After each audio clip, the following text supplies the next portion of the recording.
جمہوری اور آئینی سوچ رکھنے والا غدار نہیں ہو سکتا۔ بلوچستان میں امن کا راستہ مذاکرات سے ہو کر گزرتا ہے۔ اگلی خبر بنگلہ دیش سے ہے کہ بنگلہ دیش کے چیف جسٹس نے اپنے عہدے سے استعفیٰ دے دیا۔ بنگلہ دیشی چیف جسٹس طلباء کے احتجاج کے سامنے انہوں نے گھٹنے ٹیک دیے اور اپنے عہدے سے استعفیٰ دے کر گھر چلے گئے۔ بلاول بھٹو کہتے ہیں کہ لیاری کراچی کے نوجوانوں کو مواقع دیے جائیں تو وہ فیفا ورلڈ کپ جیت کر آ سکتے ہیں۔ اب بلاول صاحب کو کوئی بتائے کہ بلاول صاحب سندھ میں سالوں سے آپ کی حکومت ہے، وفاق میں آپ 4 مرتبہ حکومت بنا چکے ہیں، اب اور ان نوجوانوں کو مواقع کس نے دینے ہیں؟ حکومتوں میں تو آپ تھے اور آج بھی ہیں، لیکن آپ نے سندھ کیا لیاری کیا آپ نے کسی کو بھی آج تک کوئی ایسا موقع فراہم نہیں کیا کہ جس سے ہمارے ملک کی نوجوان نسل کوئی ترقی کرے، انہیں روزگار ملے، وہ پاکستان کا نام روشن کریں۔ آپ اتنے سال یہاں حکمرانی کرنے کے باوجود آپ یہ کہہ رہے ہیں کہ اگر انہیں موقع دیا جائے، انہیں آپ موقع دیجئے۔ بالکل، ہماری قوم، ہمارے نوجوانوں میں بہت زیادہ ٹیلنٹ ہے۔ وہ علامہ اقبال نے کہا تھا نا کہ ذرا نم ہو تو یہ مٹی بڑی زرخیز ہے ساقی۔ آپ اس مٹی کو موقع دیں اور یہ آپ کو بتائیں گے کہ ترقی کیسے کی جاتی ہے۔ اگلی خبر یہ ہے کہ عمران خان نے کہا ہے کہ 12 سال سے جو گاڑیاں نواز شریف، آصف زرداری اور مریم نواز استعمال کر رہی ہیں، جو انہوں نے توشہ خانہ سے غیر قانونی طور پر لی تھیں، ان کے اوپر ہم کیس کرنے جا رہے ہیں۔ ان کا کہنا تھا کہ ہم پر یہ جھوٹا توشہ خانہ کا کیس بنایا گیا، مگر انہوں نے تو وہ چیزیں لی ہیں جو وہ کسی طور لے ہی نہیں سکتے تھے۔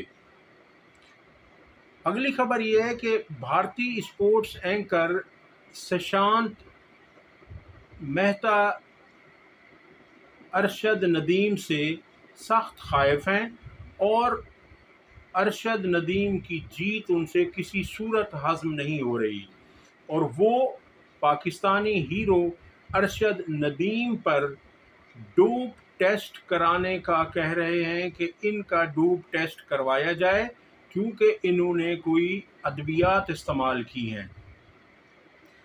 چونکہ ان کا جو بھارتی کھلاڑی تھا چوپڑا، انہوں نے 89 میٹر تک نیزہ پھینکا، جبکہ ہمارے جو ارشد ندیم ہیں انہوں نے تقریباً 93 میٹر نیزہ پھینک کر گولڈ میڈل حاصل کیا، اور بھارتیوں کو، حالانکہ چوپڑا کی والدہ نے کھلے دل کا مظاہرہ کیا اور ان کا کہنا تھا کہ ارشد ندیم بھی میرا ہی بیٹا ہے، مگر یہ اسپورٹس اینکر ہیں، انہیں کچھ سوچنا چاہیے کہ اسپورٹس ہی ہوتا ہے، دشمنی اپنی جگہ پر، وہاں ان کو بھی دل بڑا کرنا چاہیے تھا، مگر وہ طرح طرح کے الزامات لگائے جا رہے ہیں اور ان سے لگتا یہی ہے کہ پاکستان کی جیت حسب معمول ہضم نہیں ہو رہی۔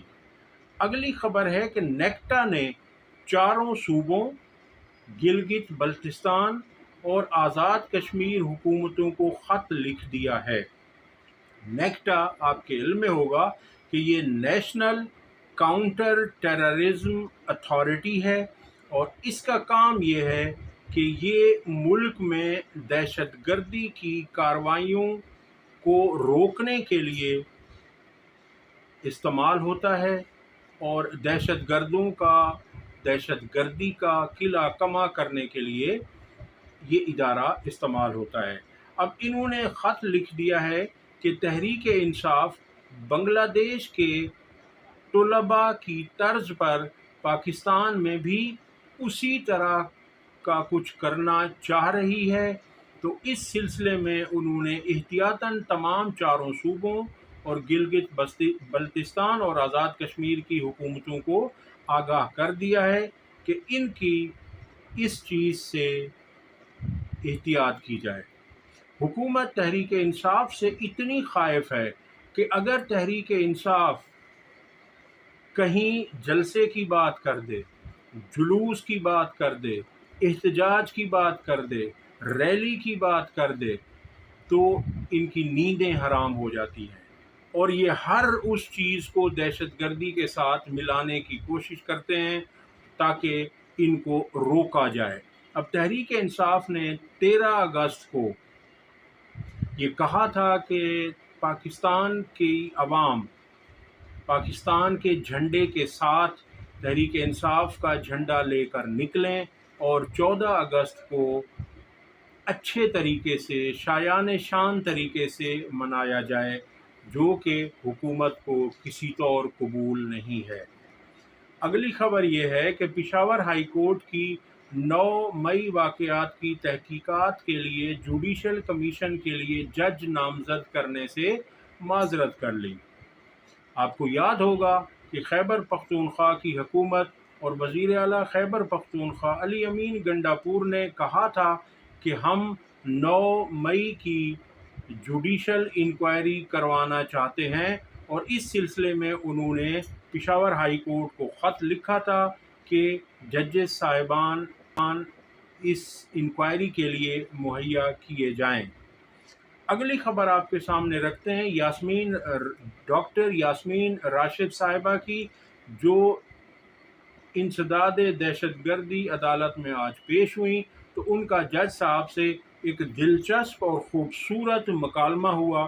انہوں نے کہا کہ جج صاحب، میں اس وقت تک رہائی نہیں لوں گی جب تک آخری اسیر رہا نہیں ہو جاتا۔ یہ ہیں شیر دل خاتون۔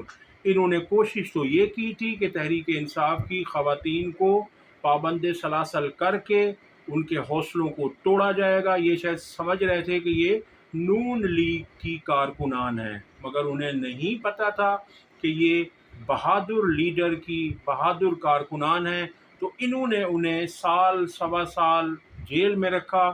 ان کی کوشش تھی کہ یہ معافی مانگیں گی، یہ ڈیل کریں گی، یہ کانفرنس کریں گی اور یہ توبہ طائب ہو جائیں گی، مگر وہ چٹان کی طرح ڈٹ کے کھڑی ہو گئیں، بلکہ وہ ان کے حوصلے اور زیادہ مضبوط ہو گئے۔ تو یاسمین راشد صاحبہ کہتی ہیں کہ جج صاحب، میں اس وقت تک رہائی نہیں لوں گی جب تک آخری اسیر رہا نہیں ہو جاتا۔ اگر رہائی کر بھی دی، اگر انہوں نے کہا کہ میں رہا ہو بھی گئی، تو بھی میں گھر نہیں جاؤں گی جب تک یہ سب رہا نہیں ہو جاتے۔ تو یہ دیکھیے، ایسی شیر دل لیڈر ہیں ہماری ڈاکٹر یاسمین راشد۔ اب تک کے لیے اتنا ہی۔ اگر آپ کو ویڈیو پسند آئی ہو تو اسے لائک اور شیئر کریں، اور ہمارے چینل کو سبسکرائب کریں۔ اللہ حافظ۔